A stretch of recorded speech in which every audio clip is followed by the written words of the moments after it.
আজকের গল্প লেখিকা সুপ্রিয়া ঘোষের ভালোবাসা। আবার সেই এক কথা শুরু করলে মা? সকাল সকাল অফিস যাওয়ার মুখে এই অশান্তি আর ভালো লাগে না। সার্থক ভাত খেতে খেতে একটু বিরক্ত হয়েই বলল। ওর মা রেখা দেবী রান্নাঘরের দরজায় হাত দিয়ে দাঁড়িয়েছিলেন। মুখটা গম্ভীর করে বললেন, অশান্তি আমি করছি না রে খোকা, অশান্তি তোরা করে রেখেছিস। তোদের বিয়ের তো 3 বছর হয়ে গেল। প্রথম প্রথম তোরা বললি চাকরি বাকরি গুছিয়ে নিচ্ছিস, আরো কিছুদিন পর ভাববি। তা বছর দুয়েক তো কেটে গেল, এখন কেন হচ্ছে না? পাড়ার লোক তো আমায় জিজ্ঞেস করে, আমার কি কোনো ইচ্ছা আকাঙ্ক্ষা নেই? অরুণিমা তখন সার্থকের অফিসের টিফিনটা গুছিয়ে দিচ্ছিল। শাশুড়ির কথা শুনে ওর হাতটা একটু কেঁপে গেল, কিন্তু নিজেকে সামলে নিয়ে চুপচাপ দাঁড়িয়ে রইল। এই কথা এখন ওদের ঘরের রোজকার চেনা সুর। রেখা দেবী অরুণিমার দিকে তাকিয়ে গলার স্বর আরো চড়ালেন। কি গো বৌমা, কথা বলছো না যে? লোকে অলুক্ষণে বলে, বন্ধা বলে, আড়ালে হাসাহাসি করে। আমার কানেও সেসব কথা আসে। ডাক্তার বৈদ্য কিছু তো দেখাবে, নাকি এভাবেই দিন কেটে যাবে? সার্থক খাওয়া শেষ করে উঠে দাঁড়িয়ে বলল, মা, তুমি ওকে কেন শুধু শুধু দোষ দিচ্ছ? আমাদের সময় দাও, আমরা ঠিক ডাক্তার দেখাবো। সময় তো দিচ্ছি রে বাবা, কিন্তু সময় তো আর বসে নেই। যদি বৌমার কোনো বড় সমস্যা থাকে তবে সেটা লুকোচ্ছিস কেন? তোকে একটা কথা পরিষ্কার বলে দি খোকা, আমি মরে যাওয়ার আগে নাতিপুতির মুখ দেখতে চাই। যদি বৌমার শরীরে কোনো খুঁত থাকে তবে ওকে ডাক্তার দেখা। আর ডাক্তার যদি বলে ওর দ্বারা কিচ্ছু হবে না, তবে ওকে ডিভোর্স দে। আমি তোকে আবার নতুন করে ধুমধাম করে বিয়ে দেব। সার্থক মায়ের মুখে এই কথাটা শুনে স্তম্ভিত হয়ে গেল। ও অরুণিমার দিকে তাকালো। অরুণিমার চোখে তখন জল টলমল করছে। ও মাথা নিচু করে রান্নাঘর থেকে নিজের ঘরের দিকে চলে গেল। সার্থক নিজের রাগ চেপে মায়ের সামনে দাঁড়িয়ে বলল, এসব তুমি কি বলছো মা? মাথা ঠিক আছে তোমার? আমি অরুণিমাকে ভালোবেসে বিয়ে করেছি। একটা সন্তানই কি আমাদের জীবনের সব? আর আমি কালকেই ওকে ডাক্তার দেখাতে নিয়ে যাচ্ছি। যদি সত্যি কোনো সমস্যা থাকে তবে আমরা একটা বাচ্চা দত্তক নেব। আজকাল কত মানুষ এমন করে। খবরদার নয়! রেখা দেবী চিৎকার করে উঠলেন। কার না কার বাচ্চা এনে এ বাড়িতে তুলবি? ওসব একদম চলবে না। আমার বংশের প্রদীপ জ্বলবে তোর নিজের রক্তে। তোর বাচ্চার শরীরে তোর রক্ত থাকবে, কোনো বাইরের অনাথ আশ্রমের বাচ্চার রক্ত নয়। আমি যা বলেছি সেটাই শেষ কথা। বৌমার সমস্যা থাকলে তোকে আমি আবার বিয়ে দেবই। এই বলে তিনি রাগে গজগজ করতে করতে নিজের ঘরের দিকে চলে গেলেন। পরদিন সার্থক আর অরুণিমা ডাক্তারের কাছে গেল। ডাক্তারবাবু দুজনকে দেখেই কিছু প্রাথমিক পরীক্ষা নিরীক্ষা করতে দিলেন। সার্থক আর অরুণিমা চুপচাপ সব টেস্ট করিয়ে বাড়ি ফিরল। ওরা ড্রয়িং রুমে ঢুকতেই রেখা দেবী সোফা থেকে উঠে এলেন। খুব উৎসুক হয়ে জিজ্ঞেস করলেন, কিরে খোকা, কি বলল ডাক্তার? বৌমার কোনো বড় সমস্যা নেই তো? ওষুধ দিল কিছু? সার্থক শান্ত গলায় বলল, ডাক্তারবাবু আমাদের দুজনেরই কিছু টেস্ট করতে দিয়েছেন মা। 3 দিন পর রিপোর্ট পাওয়া যাবে। রিপোর্টটা হাতে পেলে ডাক্তারবাবু পরিষ্কার করে বলতে পারবেন কার কি সমস্যা, বা আদৌ কোনো সমস্যা আছে কি না। রেখা দেবী একটু থমকে গেলেন। তোরও টেস্ট দিয়েছেন? তোর আবার কি হবে? যত দোষ ওই। তিনি আর কথা বাড়ালেন না। মুখটা ঘুরিয়ে নিজের ঘরে চলে গেলেন। সেদিন রাতে খাওয়া দাওয়ার পর অরুণিমা আর সার্থক বিছানায় বসেছিল। ঘরের আলোটা আবছা। অরুণিমা সার্থকের হাতটা শক্ত করে ধরে বলল, আচ্ছা সার্থক, সত্যি যদি টেস্টের রিপোর্টে কোনো খারাপ কিছু আসে, মানে আমি যদি কোনোদিন মা না হতে পারি, তুমি কি সত্যি তোমার মায়ের কথা শুনে আমায় ডিভোর্স দিয়ে দেবে? সার্থক অরুণিমার দিকে তাকালো। ওর চোখে এক অদ্ভুত ভরসা। ও অরুণিমার হাতটা নিজের দুহাতের মধ্যে নিয়ে বলল, তুমি আমায় এতদিনে এই চিনলে অরুণিমা? তুমি কি আমায় কোনো অমানুষ ভেবেছ? যদি তোমার কোনো সমস্যা থাকে সেটা তো একটা শারীরিক ব্যাপার, এতে তোমার কি দোষ আছে? এর ওপর কি তোমার কোনো হাত ছিল? আমি মাকে স্পষ্ট বলে দিয়েছি যে আমরা প্রয়োজনে দত্তক নেব। তুমি এইসব আজে বাজে কথা নিয়ে একদম মাথা ঘামাবে না। অরুণিমা সার্থকের বুকে মাথা রাখল। ওর চোখ দিয়ে দুফোঁটা জল গড়িয়ে পড়ল। সার্থক ওর মাথায় হাত বুলিয়ে দিতে দিতে বলল, আর তাছাড়া ডাক্তারবাবু তো এখনো বলেননি যে তুমি মা হতে পারবে না। তাহলে শুধু শুধু এত ভয় পাচ্ছ কেন? আজকাল চিকিৎসা বিজ্ঞান অনেক এগিয়ে গেছে, এরকম অনেকেরই বাচ্চা হতে গিয়ে সমস্যা হয়, পরে ডাক্তার দেখিয়ে ওষুধ খেলে সব ঠিক হয়ে যায়। তুমি একদম চিন্তা করো না, আমি তো আছি।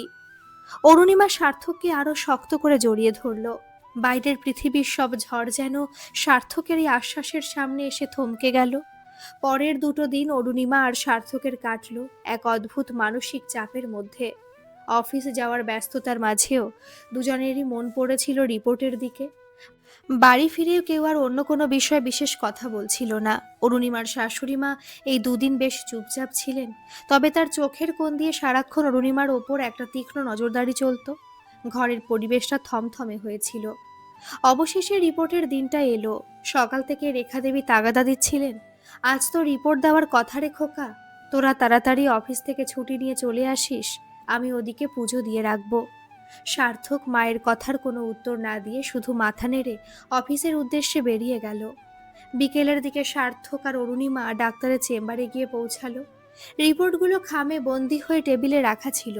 ডাক্তারবাবু রিপোর্টগুলো একে একে বের করে খুব মনোযোগ দিয়ে দেখলেন। তিনি সার্থকের দিকে তাকিয়ে গম্ভীর গলায় বললেন, দেখুন সার্থক বাবু, মানুষের জীবনে অনেক সময় এমন কিছু সত্যি আসে যা মেনে নেওয়া কঠিন। তবে ডাক্তার হিসেবে আমার কাজ আপনাদের সঠিক পরিস্থিতিটা জানানো। অরুণিমা ভয়ে সার্থকের হাতটা শক্ত করে চেপে ধরল। ও ভাবছিল এবার বোধ হয় ডাক্তারবাবু ওর নামটাই নেবেন, কিন্তু ডাক্তারবাবু রিপোর্টের ওপর আঙুল রেখে বললেন, অরুণিমা দেবীর সব রিপোর্ট একদম নর্মাল। ওনার শরীরে মা হওয়ার ক্ষেত্রে কোনো জটিলতা বা সমস্যা নেই। সমস্যাটা আসলে আপনার সার্থকবাবু। আপনার কাউন্ট এতটাই কম যে আপনি কোনোদিনও বাবা হতে পারবেন না। এটা একটা স্থায়ী সমস্যা যা ওষুধ বা চিকিৎসায় ঠিক হওয়া অসম্ভব। মুহূর্তের মধ্যে পুরো চেম্বারটা যেন নিস্তব্ধ হয়ে গেল। সার্থক স্তব্ধ হয়ে বসে রইল। ওর মনে হলো চারপাশের সব শব্দ হঠাৎ বন্ধ হয়ে গেছে। যে পুরুষত্বের অহংকার বা সমাজের তৈরি করা চেনা নিয়ম নিয়ে ওর মা রোজ কথা বলতেন, আজ সেই দেওয়ালটা এক লহমায় ভেঙে চুরমার হয়ে গেল।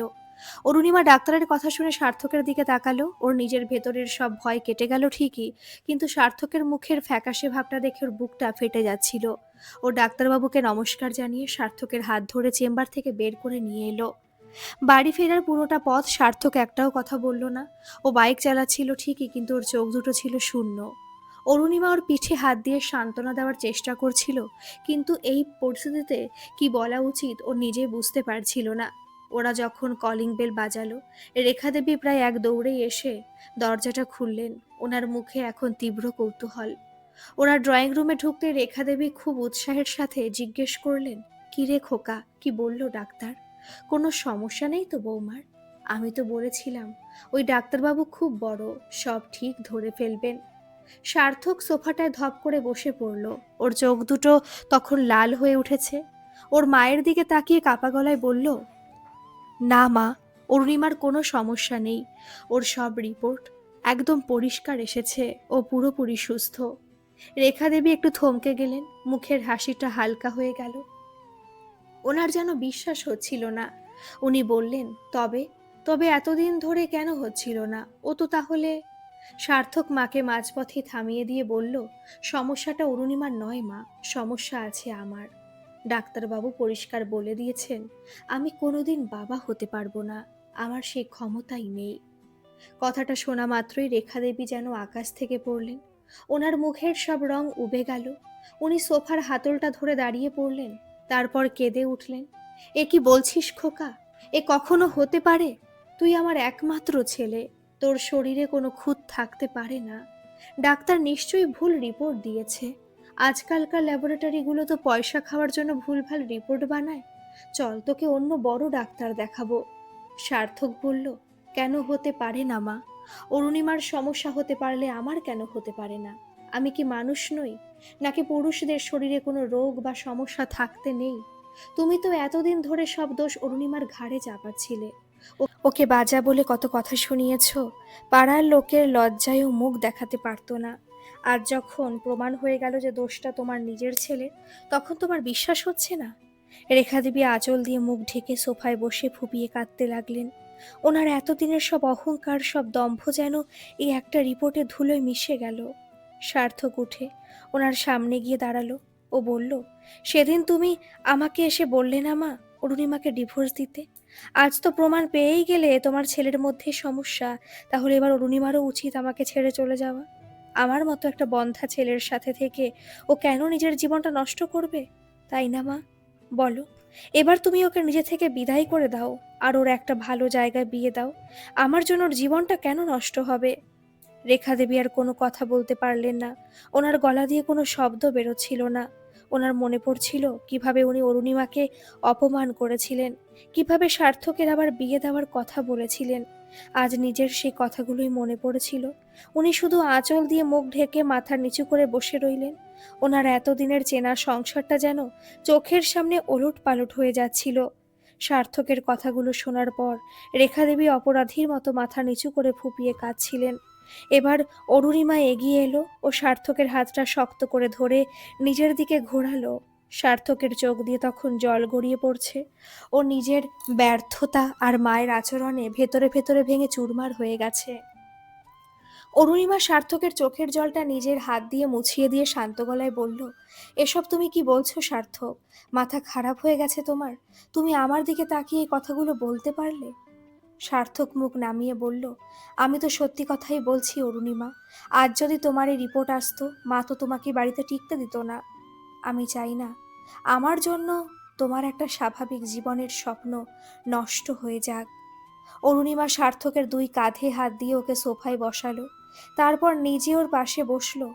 তুমি যেমন আমায় ভালোবাসো, আমি কি তোমাকে তেমন ভালোবাসি না সার্থক? 3 দিন আগে যখন আমরা রিপোর্ট জানতাম না, তখন রাতে তুমি আমায় কি বলেছিলে মনে নেই?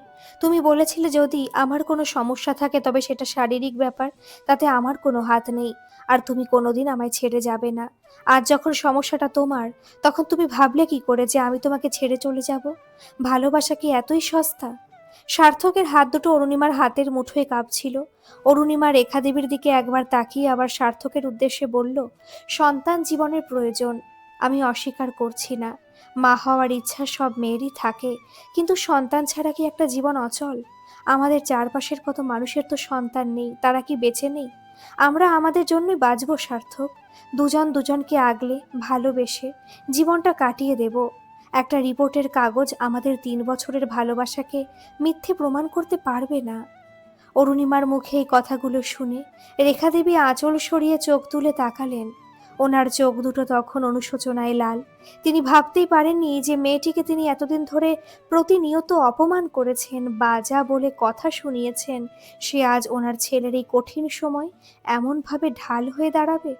ওনার নিজের ভেতরের সংকীর্ণতা আজ অরুণিমার এই বিশাল মনের সামনে বড্ড ছোট হয়ে গেল। রেখা দেবী সোফা থেকে উঠে ধীর পায়ে অরুণিমার সামনে এসে দাঁড়ালেন। ওনার সারা শরীর কাঁপছিল।